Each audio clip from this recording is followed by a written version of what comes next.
الحمد للہ رب العالمین والصلاة والسلام علی سید المرسلین اما بعد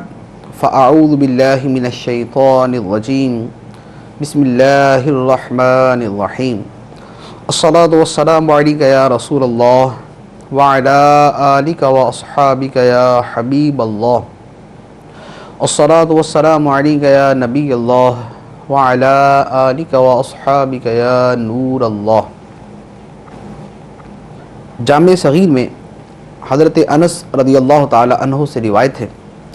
سرکار دو عالم صلی اللہ تعالی علیہ وآلہ وسلم نے ارشاد فرمایا، روز جمعہ اور شب جمعہ مجھ پر درود پاک کی کثرت کرو، کیونکہ جو ایسا کرے گا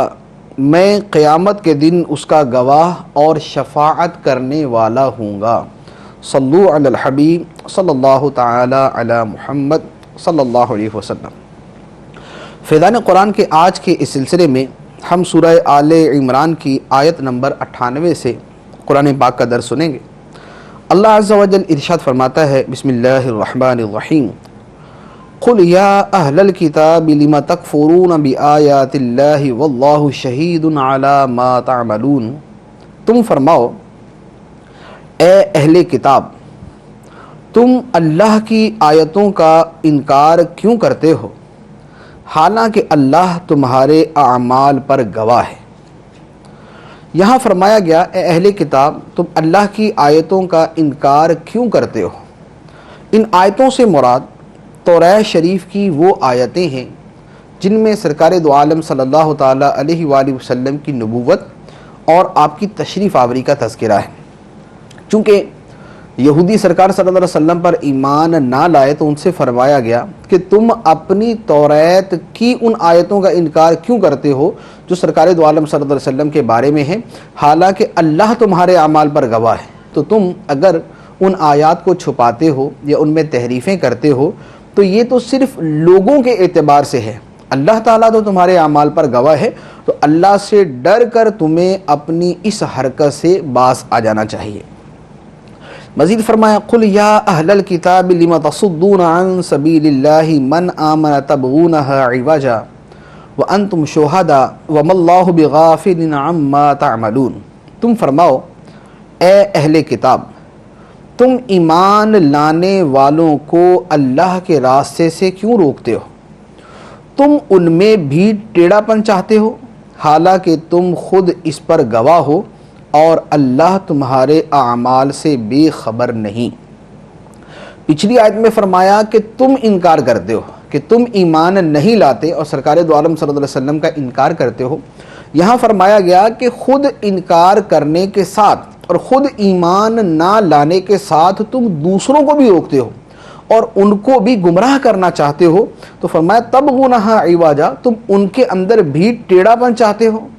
تو تمہارا تو فرض یہ تھا کہ تم خود بھی ایمان لاتے اور دوسروں کو بھی ترغیب دیتے، نہ یہ کہ خود بھی تم اس سے رک گئے اور دوسروں کو بھی روکنا شروع کر دیا۔ تو فرمایا کہ اللہ تعالیٰ تمہارے اعمال سے بے خبر نہیں، جو تم کر رہے ہو، جو تمہاری حرکتیں ہیں، اللہ تعالیٰ ان تمام اعمال سے باخبر ہے اور تمہیں اس کی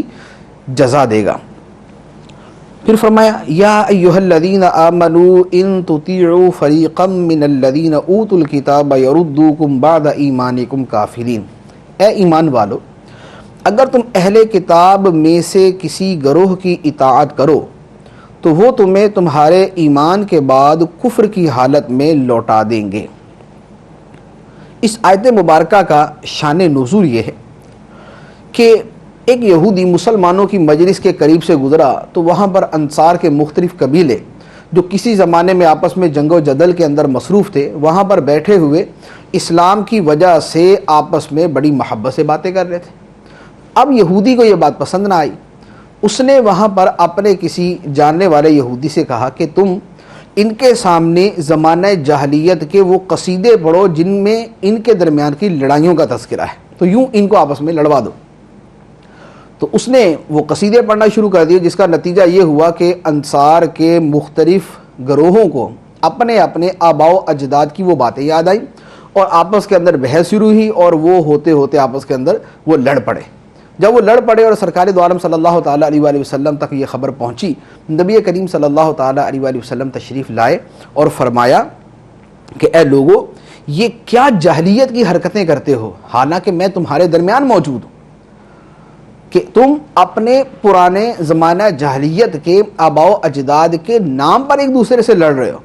تو یہ جب سرکار دو عالم صلی اللہ علیہ وسلم نے ان سے ارشاد فرمایا تو پھر انصار صحابہ کرام روتے ہوئے ایک دوسرے سے گلے ملنے لگے اور ایک دوسرے سے معافی مانگنے لگے۔ تو اس پر یہ آیت مبارکہ نازل ہوئی کہ اے ایمان والو، اگر تم کتابیوں کے کسی گروہ کی پیروی کرو گے تو وہ تمہیں تمہارے ایمان کے بعد کفر کی طرف لوٹا دیں گے، وہ تمہیں لڑائی جھگڑے کی طرف، زمانہ کفر کی حرکتوں کی طرف، زمانہ جاہلیت کے ان کرتوتوں کی طرف دوبارہ لوٹا دیں گے جن سے تم توبہ کر چکے ہو۔ تو اس سے پتہ چلا کہ مسلمانوں کے درمیان لڑائیاں کروانا، خواہ وہ خاندان کے اندر ہو، خواہ وہ دوستوں کے اندر ہو، خواہ وہ مسلمانوں میں عالمی سطح پر ہو، یہ کسی مسلمان کا کام نہیں ہے بلکہ مسلمانوں کے دشمنوں کا کام ہے۔ اور مسلمانوں میں صلح کروانا، ان میں آپس میں پیار محبت پیدا کرنا، یہ سرکار دو عالم صلی اللہ تعالیٰ علیہ وآلہ وسلم کی سنت مبارکہ ہے۔ اس کے بعد ارشاد فرمایا وَكَيْفَ تَكْفُرُونَ وَأَنْتُمْ تُتْلَى عَلَيْكُمْ آيَاتُ اللَّهِ وَفِيكُمْ رَسُولُهُ وَمَنْ يَعْتَصِمْ بِاللَّهِ فَقَدْ هُدِيَ إِلَى صِرَاطٍ مُسْتَقِيمٍ، اور ایمان والو، اب تم کیوں کفر کرو گے حالانکہ تمہارے سامنے اللہ کی آیتیں پڑھی جاتی ہیں اور تم میں اس کا رسول تشریف فرما ہے، اور جس نے اللہ کا سہارا مضبوطی سے تھام لیا تو اسے یقیناً سیدھا راستہ دکھا دیا گیا۔ اب دوبارہ مسلمانوں سے فرمایا کہ تمہارے سامنے اللہ کی کتاب قرآن پاک کی آیتیں پڑھی جاتی ہیں، رسول کریم صلی اللہ تعالیٰ علیہ وآلہ وسلم تمہارے درمیان تشریف فرما ہے، تو اب تم کفر کیسے کر سکتے ہو؟ یعنی اللہ کے قرآن کے ہونے کا تقاضا اور نبی کریم صلی اللہ تعالیٰ علیہ وآلہ وسلم کے ان کے درمیان تشریف فرما ہونے کا تقاضا یہ ہے کہ اب وہ کفر یا کفر کے اعمال کی طرف نہ جائیں، اب زمانہ کفر کی حرکتوں کی طرف نہ جائیں۔ تو اب اسی طرح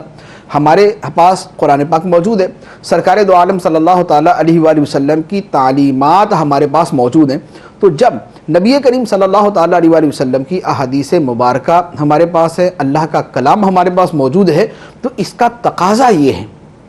کہ اب ہمارے درمیان نہ کفر ہو، نہ زمانہ کفر کی حرکات ہوں، نہ زمانہ جاہلیت والے کام ہوں، بلکہ وہ کام ہوں جو اللہ اور اس کے رسول صلی اللہ علیہ وسلم کو راضی کرنے والے ہیں اور جو صراط مستقیم کی طرف لے جانے والے ہیں اور جو سیدھے راستے کی طرف لے جانے والے ہیں۔ تو فرمایا وَمَنْ يَعْتَصِمْ بِاللَّهِ فَقَدْ هُدِيَ إِلَى صِرَاطٍ مُسْتَقِيمٍ، جس نے اللہ کا سہارا مضبوطی سے تھام لیا تو اسے یقیناً سیدھا راستہ دکھا دیا گیا۔ اللہ کا سہارا تھام لیا، اس سے کیا مراد ہے؟ اللہ کا سہارا تھام لینے سے مراد سرکار دو عالم صلی اللہ تعالیٰ علیہ وآلہ وسلم کے دامن کرم کو تھام لینا، آپ کی اطاعت کرنا، آپ کی اتباع کرنا اور آپ کے دین پر ثابت قدمی سے چلنا ہے۔ تو یہ اللہ کے سہارے کو تھام لینا ہے۔ تو اللہ کا سہارا یعنی اللہ عز و جل کی بارگاہ میں مضبوطی سے ثابت قدم ہو جانا، یہ کیا ہے؟ سرکار دو عالم صلی اللہ تعالیٰ علیہ وآلہ وسلم کی اطاعت کرنا اور آپ کی اتباع کرنا اور شریعت پر استقامت کے ساتھ عمل کرنا۔ پھر فرمایا یا ایھا الذین آمنوا اتقوا اللہ حق تقاتہ ولا تموتن الا وانتم مسلمون، اے ایمان والو اللہ سے ڈرو جیسا اس سے ڈرنے کا حق ہے، اور ضرور تمہیں موت صرف اسلام کی حالت میں آئے۔ دو چیزیں ارشاد فرمائیں، ایک فرمایا اللہ سے ایسا ڈرو جیسا ڈرنے کا حق ہے۔ اب اللہ سے ڈرنے کا حق کیسا ہے، اس کا خلاصہ کلام یا اسی کا مفہوم دوسری آیت مبارکہ میں یوں بیان کر دیا گیا فاتقوا اللہ ما استطعتم، اللہ سے اتنا ڈرو جتنا ہو سکے، جتنی تمہارے اندر طاقت ہے اتنا اللہ سے ڈرو۔ اللہ عز و جل پر ایمان لانا، اس ایمان کے تقاضوں کو پورا کرنا، اللہ عز و جل کی دل و جان سے عبادت کرنا، اس سے محبت رکھنا، اس کے احکام پر عمل کرنا اور اس کے دین پر چلنا، یہ اللہ عز و جل سے ڈرنا ہے جیسا اسے ڈرنے کا حق ہے۔ تو اللہ عز و جل سے ڈرنے کا جو حق ہمارے لیے ممکن ہے وہ ادا کرنے کا طریقہ یہ ہے کہ آدمی کامل مسلمان بن جائے، کامل مومن بن جائے، اس کا ظاہر و باطن اس کی خلوت و جلوت، اس کی تنہائی اور نشست، اور اس کی زندگی کا ہر لمحہ جو ہے وہ خالصتاً اللہ عز و جل کے لیے ہو جائے، گویا وہ اس آیت مبارکہ کا مصداق بن جائے، اِنَّ صَلَاتِي وَنُسُكِي وَمَحْيَايَ وَمَمَاتِي لِلَّهِ رَبِّ الْعَالَمِينَ، کہ میری نماز، میری عبادت قربانی اور میرا جینا اور میرا مرنا سب اس اللہ کے لیے ہے جو تمام جہانوں کا پالنے والا ہے۔ تو جب جینا اور مرنا سب کچھ اللہ کے لیے ہو جائے تو یہ اللہ عز و جل سے ڈرنے کا حق ادا کرنے کے مترادف ہے۔ دوسری بات فرمائی کہ تمہیں ہرگز موت نہ آئے مگر حالت اسلام، یعنی حالت اسلام میں ہی تمہیں موت آئے۔ تو اب حالت اسلام میں موت کیسے آئے؟ کہ جب آدمی اسلام پر ثابت قدم رہے، زندگی کے اندر گناہوں سے بچتا رہے تاکہ اس کا ایمان کمزور نہ ہو، اور ایمان کی پختگی کے لیے اور ایمان کی مضبوطی کے لیے کوششیں کرتا رہے، نیک اعمال کے ذریعے اپنے ایمان کو مضبوط سے مضبوط تر کرتا رہے تاکہ موت کے وقت حالت اسلام پر ہی اسے موت آئے۔ تو یہ بہت بڑی سعادت، بلکہ سب سے بڑی سعادت ہے کہ آدمی کا خاتمہ ایمان پر ہو۔ اللہ عز و جل ہمیں یہ سعادت عطا فرمائے۔ پھر فرمایا وَاعْتَصِمُوا بِحَبْلِ اللَّهِ جَمِيعًا وَلَا تَفَرَّقُوا وَاذْكُرُوا نِعْمَةَ اللَّهِ عَلَيْكُمْ إِذْ كُنْتُمْ أَعْدَاءً فَأَلَّفَ بَيْنَ قُلُوبِكُمْ فَأَصْبَحْتُمْ بِنِعْمَتِهِ إِخْوَانًا وَكُنْتُمْ عَلَى شَفَا حُفْرَةٍ مِّنَ النَّارِ فَأَنْقَذَكُم مِّنْهَا كَذَلِكَ يُبَيِّنُ اللَّهُ لَكُمْ آيَاتِهِ لَعَلَّكُمْ تَهْتَدُونَ، اور تم سب مل کر اللہ کی رسی کو مضبوطی کے ساتھ تھام لو اور آپس میں تفرقہ مت ڈالو، اور اللہ کا احسان اپنے اوپر یاد کرو۔ جب تم ایک دوسرے کے دشمن تھے تو اس نے تمہارے دلوں میں ملاپ پیدا کر دیا، پس اس کے فضل سے تم آپس میں بھائی بھائی بن گئے، اور تم تو آگ کے گڑھے کے کنارے پر تھے تو اس نے تمہیں اس سے بچا لیا۔ اللہ تم سے یوں ہی اپنی آیتیں بیان فرماتا ہے تاکہ تم ہدایت پا جاؤ۔ اس آیت مبارکہ میں کئی امور بیان فرمائے۔ ایک تو فرمایا کہ اللہ کی رسی کو مضبوطی کے ساتھ تھام لو اور تفرقہ نہ کرو، فرقے بندیاں نہ کرو۔ اللہ کی رسی کو مضبوطی سے تھامنا کیا ہے؟ اللہ عز و جل کے دین کو صحیح طریقے سے تھام لینا، اللہ عز و جل کے قرآن پر صحیح طریقے سے عمل کرنا، اس کو تھام لینا، سرکار دو عالم صلی اللہ تعالیٰ علیہ وآلہ وسلم کی ذات مبارکہ سے دل و جان کے ساتھ وابستہ ہو جانا، یہ ساری چیزیں اللہ عز و جل کی رسی کو مضبوطی سے تھامنے میں داخل ہیں۔ اور دوسری بات فرمائی وَلَا تَفَرَّقُوا، اور آپس میں تفرقہ مت ڈالو۔ پہلے فرمایا کہ سب مل کر تھام لو، اور فرمایا تفرقہ مت ڈالو۔ تو دین کے اندر مختلف گروہوں میں بٹ جانا اور دین میں مختلف نئے راستے نکال دینا، اس سے منع کیا گیا۔ تو اس سے پتہ چلا کہ نبی کریم صلی اللہ تعالیٰ علیہ وسلم نے جو دین عطا فرمایا، اب جو اس دین میں نئی راہیں نکالتا ہے وہ تفرقہ بندی کا شکار ہے، وہ فرقہ بندی کا شکار ہو رہا ہے۔ اور وہ راستہ جو سرکار دو عالم صلی اللہ تعالیٰ علیہ وسلم سے چلتا ہوا آ رہا ہے وہ کون سا ہے؟ وہ سرکار صلی اللہ علیہ وسلم نے خود ارشاد فرمایا، اس کی دو نشانیاں بیان فرما دی۔ ایک نشانی یہ بیان فرمائی کہ یہ راستہ وہ ہے کہ جس پر میں اور میرے صحابہ ہیں۔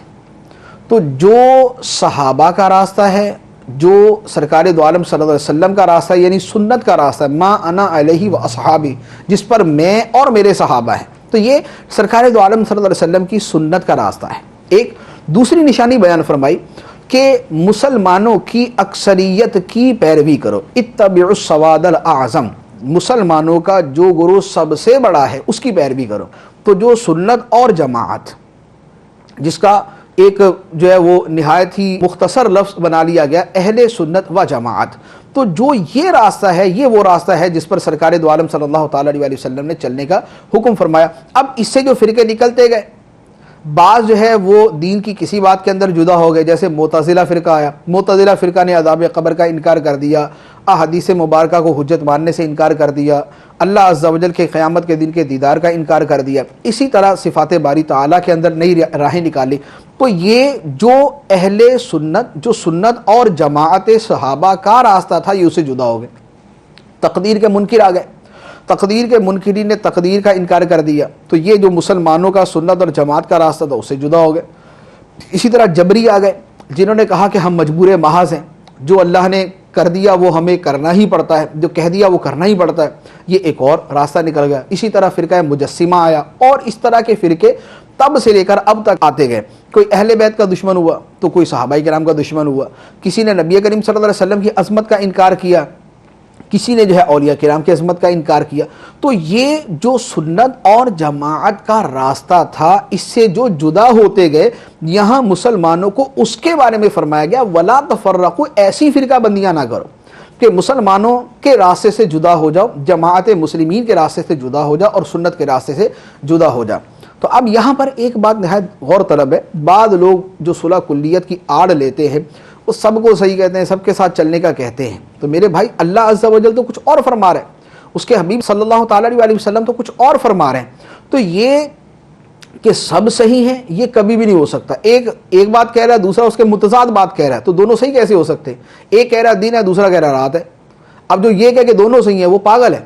کیونکہ یا دن ہوگا یا رات ہوگی۔ جب دو متضاد چیزیں ہیں تو دونوں کو صحیح کیسے کہا جا سکتا ہے؟ تو صحیح جو ہے وہ صرف ایک ہے، یا دن ہے یا پھر رات ہے، یا سورج نکلا ہے یا نہیں نکلا ہوا۔ تو ایک بات ہی حق ہو سکتی ہے، یہ کہنا کہ نہیں جناب سارے کے سارے ہی صحیح ہیں، یہ صلح کلیت کا گمراہ کن راستہ ہے، اور اس راستے پر چلنے والوں کو خود اپنے کلام کی سمجھ نہیں ہوتی کہ وہ کہہ کیا رہے ہیں، وہ بات کیا کر رہے ہیں۔ ایک کہتا ہے اللہ عز و جل کی یہ صفات ہیں، دوسرا کہتا ہے نہیں ہے، یہ کہتے ہیں دونوں صحیح ہیں۔ تو یہ دونوں کیسے صحیح ہو سکتے ہیں؟ یا تو اللہ عز و جل کی وہ صفات ہیں یا نہیں ہیں۔ اب یہ کہنا نہیں دونوں صحیح کہہ رہے ہیں، تو اس کا مطلب ہے کہ اس کلام کرنے والے کو اپنی کلام کی فہم ہی نہیں ہے کہ ہاں اور نہ دونوں کو جمع کر رہا ہے۔ تو اب اس آیت مبارکہ پر عمل سے جو انحراف کرنے والے ہیں، جو پھرنے والے ہیں، وہ کون ہیں؟ وہ ہے جو اصل لوگوں سے جدا ہو گئے۔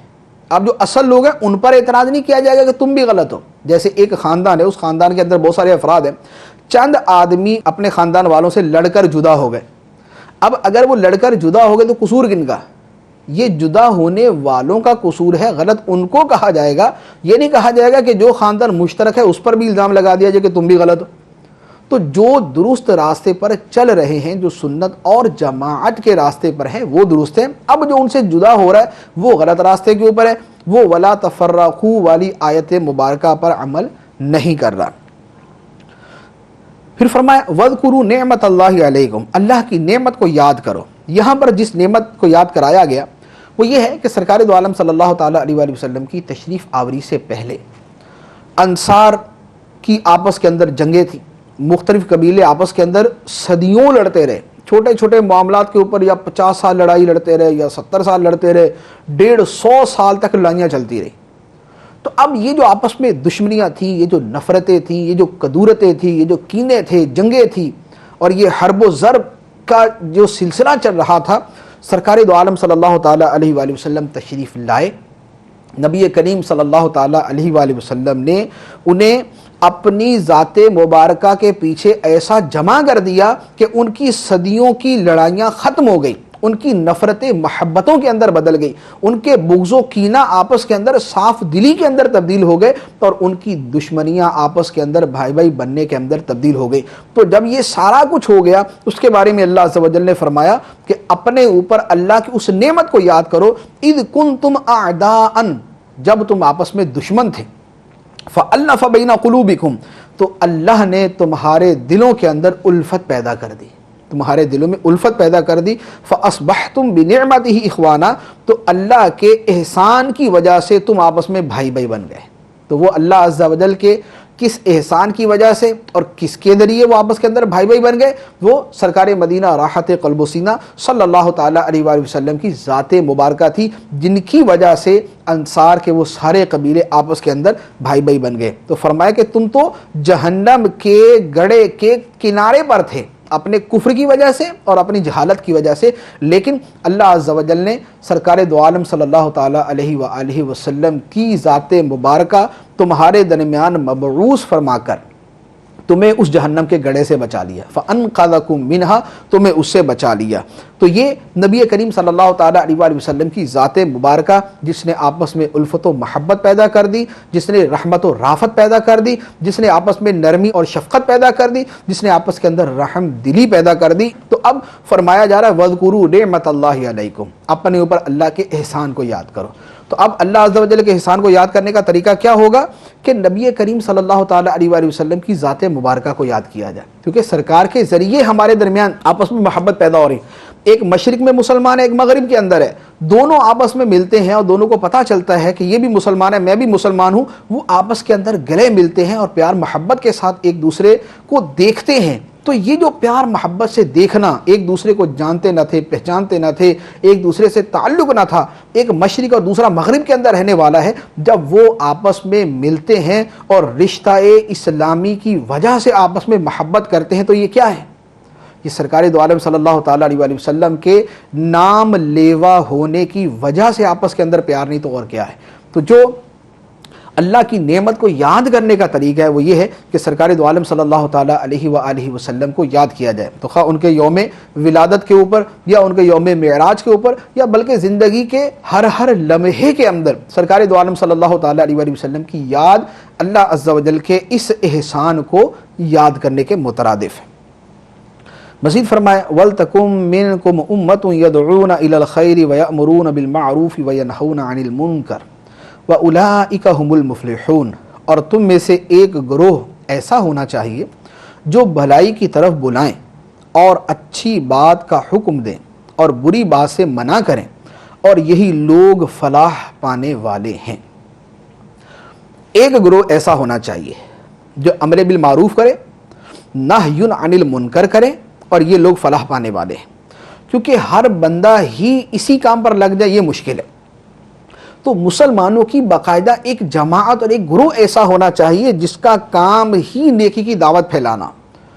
جس کا کام ہی برائیوں سے منع کرنا، تو یہ فرض کفایہ ہے۔ اب جو مصنف اپنی تصنیفات کے ذریعے دین کی خدمت کر رہا ہے وہ بھی اس آیت مبارکہ پر عمل کر رہا ہے، جو مقرر اپنی تقریر کے ذریعے مسلمانوں کو عقیدے اور عمل کی درستی کی طرف لا رہا ہے وہ بھی اسی آیت مبارکہ پہ عمل کر رہا ہے، جو مبلغ بیان کر رہا ہے وہ بھی اسی پہ عمل کر رہا ہے، جو کسی کو انفرادی طور پر جا کر سمجھاتا ہے اور اس پہ انفرادی کوشش کرتا ہے وہ بھی اسی آیت مبارکہ پہ عمل کر رہا ہے، جو کسی کتاب سے دیکھ کر پڑھتا ہے، درس دیتا ہے وہ بھی اسی آیت مبارکہ پہ عمل کر رہا ہے، جو دوسروں کو دعوت دے کر کسی نیک اجتماع میں لے کر جا رہا ہے وہ بھی اسی آیت مبارکہ پر عمل کر رہا ہے۔ تو کم از کم مسلمانوں میں ایک گروہ ایسا ہونا چاہیے جو اپنے علاقے کے اندر، اپنے ایریے کے اندر، اپنے شہر کی حد تک مسلمانوں کی دینی رہنمائی کر سکے اور ان کو نیکی کی دعوت دے سکے۔ تو یہ مسلمانوں کا عالمی فریضہ ہے،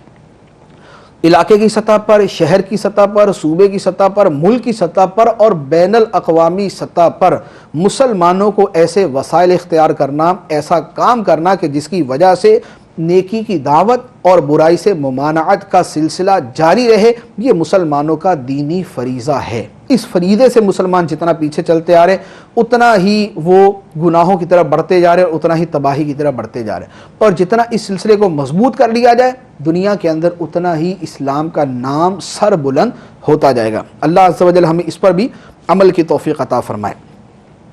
پھر فرمایا وَلَا تَكُونُوا كَالَّذِينَ تَفَرَّقُوا وَاخْتَلَفُوا مِن بَعْدِ مَا جَاءَهُمُ الْبَيِّنَاتُ وَأُولَٰئِكَ لَهُمْ عَذَابٌ عَظِيمٌ، اور ان لوگوں کی طرح نہ ہونا جو آپس میں متفرق ہو گئے اور انہوں نے اپنے پاس روشن نشانیاں آ جانے کے بعد بھی آپس میں اختلاف کیا اور ان کے لیے بڑا عذاب ہے۔ فرمایا کہ جنہوں نے آپس میں تفرقہ کیا، متفرق ہو گئے اور روشن نشانیوں کے بعد بھی آپس میں اختلاف کیا، ان کی طرح نہ ہونا۔ ایک تو مشرک کہ جو آپس میں لڑتے جھگڑتے مرتے مارتے تھے ان کی طرح نہ ہونا،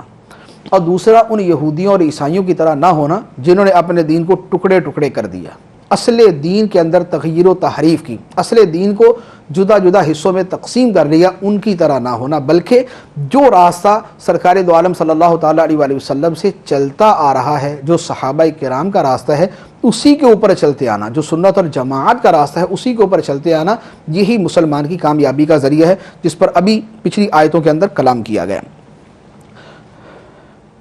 پھر فرمایا